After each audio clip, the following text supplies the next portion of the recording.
In the movement of Greek national cinema becoming transnational, is keeping its Greekness important, and for whom?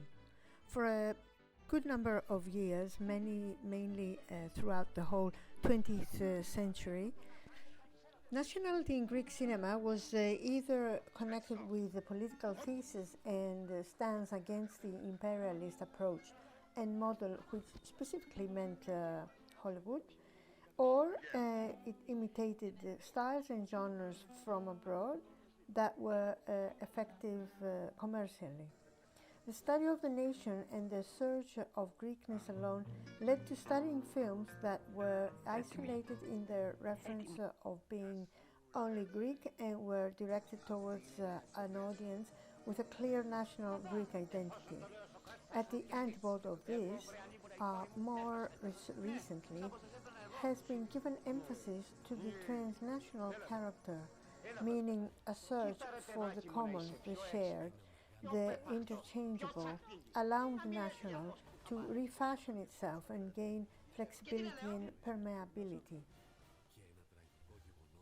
Looking into what has been in the past, we find in the early years of Greek cinema, the Manakia brothers, Yanaki and Milton, they were filmmakers traveling around the Balkans until the mid-20th century. However, in the 1920s, because of the tragic loss of Greeks Minor, the exchange of populations with Turkey, and the wave of refugees back then, there was reason enough for a Greek identity to be defined. So that gave birth to the genre Fustanella, and later on to the New Greek cinema.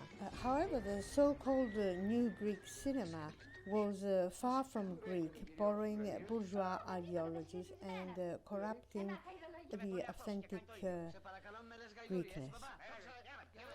In between these two, we find the intellectual movement of the 30s that was not productive in film, did not produce film, but put the foundation and influenced film making later on.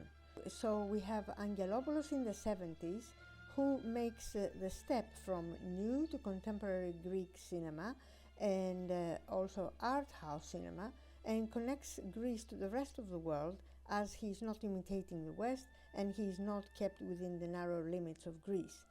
Also, he uses the border of Greece with the Balkans and Europe to make his transition from national to transnational.